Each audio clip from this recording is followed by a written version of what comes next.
홍시의 사연 라디오 지금 시작합니다. 안녕하세요. 초등학생 남매를 키우고 있는 아마추어 주부예요. 수입이 괜찮고 꽤나 안정적인 직장을 다니고 있던 터라 결혼하고 출산한다고 해서 직장을 그만둘 수는 없었어요. 남편은 결혼 후 반년 정도는 직장을 다니는 듯 했는데 제가 임신을 함과 동시에 직장을 그만두었어요. 처음에는 이직 준비도 할 겸 살림을 돌보겠다고 하는 거예요. 그래야 제가 편히 쉬지 않겠냐면서요. 살림하느라 힘든 것보다 남편이 직장을 그만둬서 저희 집 수입 줄어든 게 더 힘들었는데 남편은 아랑곳하지 않았어요. 시간이 흘러도 남편은 이직할 생각도 이직 준비도 전혀 하지 않았어요. 그냥 집에서 속 편하게 탱자탱자 놀기만 합니다.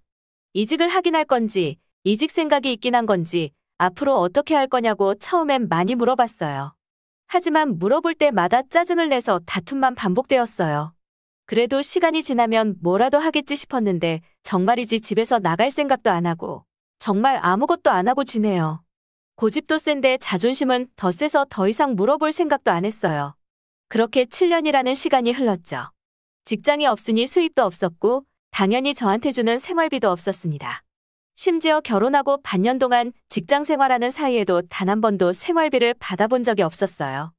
연애 때부터 남편이 돈 관리를 능숙하게 못한다는 사실은 알고 있었기에 결혼 직후 경제권을 저에게 넘기라고 했더니 온갖 말 같지도 않은 핑계를 갖다 대면서 거부하더라고요.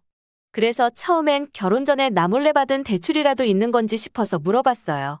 그랬더니 그런 건 아니라면서 자기가 나중에 직접 정리해서 넘기겠다고 했는데 끝까지 구경도 못했네요. 그래서 그럼 공과금이랑 각종 고정비라도 반반씩 내고 생활비 각출하자니까 말로만 알았다고 하고 단 한 번도 입금을 안 했어요. 이런저런 일들로 싸우기도 참 많이 싸웠네요. 돈 때문에 시작된 다툼이었지만 어떻게 보면 서로의 신뢰에 대한 거니까요. 나중엔 대놓고 직장이 없는데 돈이 있겠냐며 생활비 못 주니까 배째라는 식이었어요. 정말 많이 싸우고 죽일 듯이 화도 내봤지만 그냥 배짜라는 식으로 나 몰라라 하며 버티더라고요. 집구서 늘어져 있는 게 직업인 듯 정말 열과 성을 다해서 쉬고 있는 남편을 보면 억장이 무너지는 게 하루 이틀이 아니에요. 그 와중에 살림을 돌보는 것도 아니에요. 저는 아침 일찍 일어나서 애들 밥 먹을 거 세팅 다 해놓고 애들 깨우고 출근하는데 남편은 그때까지도 자고 있어요. 처음에는 애들 좀 챙겨달라고 부탁했는데 가만 보니 애들 학교 갈 때까지도 자빠져 자고 있더라고요.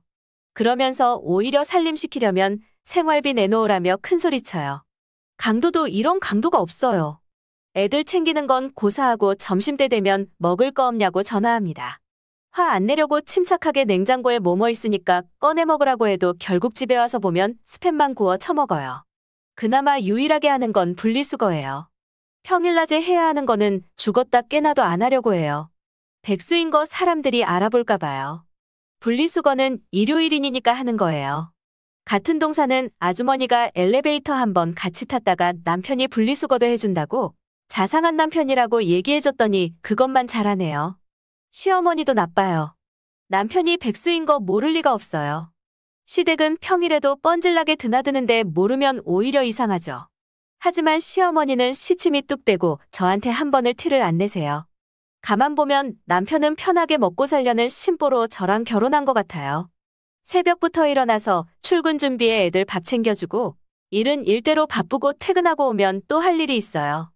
애들 준비물 챙겨줘야 하고 학원에서 별일 없었는지 선생님하고 상담도 해야 하고 조금 시간 나면 설거지에 빨래에 할 일이 끝도 없이 생겨요. 애 키우면서 직장 다니시는 분들은 알 거예요. 정말 쉰다는 기분을 느껴본 게 언제인지 모르겠어요. 근데 이 백수식충이 남편은 하는 일이라곤 집에서 하루 종일 핸드폰 붙잡고 있는 거 말고는 하는 게 없어요. 정말 전생에 제가 나라라도 팔아먹은 걸까요? 남편하고 다투다가 이혼 얘기도 한두 번 한 게 아니에요. 그럴 때마다 애가 둘이나 있는데 무슨 이혼이냐며 오히려 저를 남편이 돈 못 벌어온다며 쫓아내려고 하는 나쁜 년 취급을 하더라니까요. 근데 결정적으로 이혼하게 된 계기가 있었어요.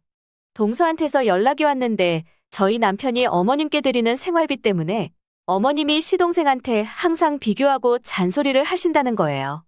그렇다고 자기네들이 무리해서 늘릴 수도 없으니 저희 남편이 얘기 좀 잘 해달라는 거였죠. 근데 전 금시초문이었거든요. 그래서 슬쩍 돌려서 동서에게 물어봤어요. 지금 동서네가 얼마씩 드리냐는 질문에 억울한 동서는 술술 늘어놓더라고요. 자기네들 양가 50만 원씩 공평하게 하기로 했는데 저희가 2배를 하니까 비교된다면서요. 50만 원도 적은 금액이 아닌데 어머님이 항상 잔소리 하신다네요. 잔소리하는 시어머니도 지독하지만 돈이 어디서 난 건지 있으면서도 없는 척하고 자기 엄마만 챙긴 남편 때문에 혈압이 오르더라고요. 저희 부모님한테는 생신 때 10만 원씩 드린 게 전부였어요. 심지어 집도 내가 해왔고 애도 내가 보고 살림도 다 내가 하고 아무리 생각해도 남편 놈을 데리고 살 이유가 하나도 없더라고요. 애들 학교 들어가기 전에도 제가 직장 다니느라 애들을 못 보니까 남편은 당연하다는 듯이 장모님한테 맡기라는 소리나 하고 너무 미안하고 열받는 건 저도 저희 엄마밖에 기댈 곳이 없는 거예요. 제가 이렇게 사는 거 아시고 나서는 반찬도 해서 가져다 주시고 와서 저 대신 집안일도 해주세요. 왜냐면 남편은 집에서 탱자탱자 노느라 바빴거든요. 저희 엄마 70이에요. 근데 저 모질이 남편이 할 줄 아는 게 아무것도 없어서 저희 엄마가 다 해주시고요. 그러면서 저희 엄마가 오는 건 또 싫어해요. 오셔서 집안일 하시면 자기 마음을 너무 불편하게 한다네요. 아니 불편하면 도와주면 되잖아요. 남편이 어떻게 눈치를 줬는지 이제는 저희 집에 잘 안 오려고 하시고 저보고 들렀다 가라고만 하세요.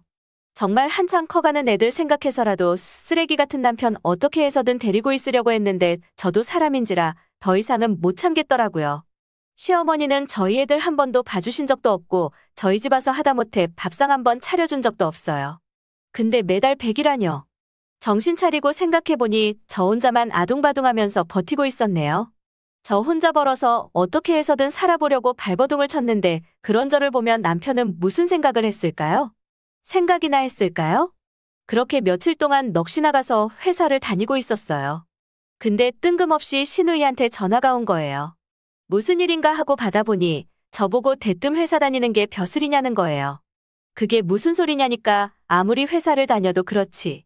집안 꼴이 이게 뭐냐며 냉장고는 텅 비어서 남편 먹을 것도 없고 자기 동생 굶기는 거냐며 여자가 집안일부터 돌봐야지 회사 다닌다고 집안일은 나 몰라라 하냐는 거예요. 정말 어처구니가 없더라고요. 자기가 어지간하면 참고 넘어가려고 했는데 이건 정도가 지나치지 않냐며 전화하셨다네요. 그렇게 일장연설을 늘어놓는데 대꾸할 가치도 없다 싶어서 그냥 끊어버렸습니다. 그랬더니 남편이 전화를 해서 저보고 어디 손이 시누이 전화를 먼저 그렇게 싸가지 없이 끊냐고 하는 거예요. 그리고는 시누이가 건네받아서 저보고 2년 전연하는데 저를 얼마나 만만하게 봤던 건지 알겠더라고요. 참고로 시누이는 단 한 번도 돈을 벌어본 적이 없어요. 취업은커녕 아르바이트도 한 번 안 해봤어요. 평소에 말하는 것만 들어봐도 티가 나요. 여자들이 회사 간다는 걸 화장진하게 하고 이쁜 오피스룩 입고 동료 남자들 꼬셔서 시집 가는 거 아니냐는 드라마에서나 나올 법한 소리라거든요. 실상은 내 상사라는 이유로 남의 비위 맞춰가면서 틀린 말도 맞다고 하고 재수없는 사람도 절친처럼 대해주며 다녀야 하는 게 직장 생활인데 알 리가 없었죠. 그날은 끝을 봐야겠다는 생각밖에는 들지 않았어요. 집에 도착하자마자 남편 따귀부터 날렸습니다. 시댁에 무슨 돈으로 100만 원씩 드린 건지 얘기하라고요. 제가 이사 가려고 아둥바둥 모으고 있던 돈 야금야금 빼서 쓰고 있던 거예요. 저는 당연히 핸드폰으로 거래하니 남편이 못 건들 줄 알았는데 밤마다 제가 잘 때 제 핸드폰 들어가서 빼돌리고 있었던 거예요. 대범하게 제 엄지손가락 지문까지 직접 찍어가면서요. 부모 위에서 범죄도 불사하는 둘도 없는 효자였는데 그걸 결혼 전에는 제가 미처 몰랐어요. 그제서야 본인도 큰일 났다는 걸 인지한 건지 찌그러져서 아무 말 안 하더라고요. 이혼할 거니까 당장 나가라고 했어요. 애들 오기 전에 빨리 나가라고? 안 그러면 너 죽고 나 죽고 우리 둘 다 오늘 죽는 거라고 했죠. 제가 도끼 서린 눈으로 그렇게 얘기하니 기어나가더라고요. 그리고 얼마 지나지 않아서 시어머니한테 전화가 왔어요. 어디 남편한테 이혼을 가지고 협박을 하냐며 저보고 직장 다니니까 네가 가장인 것 같냐며 애도 있는데 어디 함부로 가장을 내쫓냐며 정신교육을 제대로 시키겠다고 하시더라고요. 이미 꼭지가 돌아버린 저는 집을 나와 시댁으로 향했습니다. 친정 부모님께 연락드려 저희 아이들을 부탁드렸어요. 시댁에 도착하니 시부모님은 저를 불청객 보듯 하시면서 저보고 잘 왔다고 들어와서 무릎 꿇고 앉으라고 하시네요. 그 이후로는 뭐라고 소리 지르시는데 아무것도 들리지 않았어요. 저는 곧장 안방으로 들어가서 내 돈 내놓으라며 다 뒤집어 엎었습니다. 하지만 얼마 지나지 않아서 남편이 제 뺨을 때렸고 저는 광기 어린 깽판을 멈췄습니다. 그리고는 경찰 불렀습니다. 시댁에서는 주거 침입 아니냐고 하지만 시댁에서 직접 열어줬고 저는 깽판을 쳤지만 부서진 건 없었어요. 재물 손괴도 해당이 안 됐죠. 하지만 남편의 횡령과 폭행은 빼박이거든요.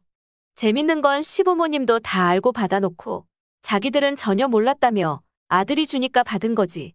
아들이 그렇게 부정한 방법으로 편취한 돈인 거 알았으면 안 받았을 거라며 잡아떼시더라고요. 그래도 저 몰래 제 돈 가져간 건 합의 봤어요. 양심은 있는지 아들을 감옥에 보내긴 싫었나 봐요. 위자료 포함 편취한 제 돈까지 1억 5천과 양육권의 양육비까지가 제 합의 조건이었어요. 결국 못난 아들 하나 지키려고 시부모님은 다 늙어서 집 팔고 월세집으로 쫓겨갔습니다. 근데 남편이 제 뺨 때린 건 제가 합의를 안 해줘서 벌금형 선고됐어요. 범죄 경력 조회하면 폭행전과 나오니까 아마 6개월 동안은 취업 안 될 거예요.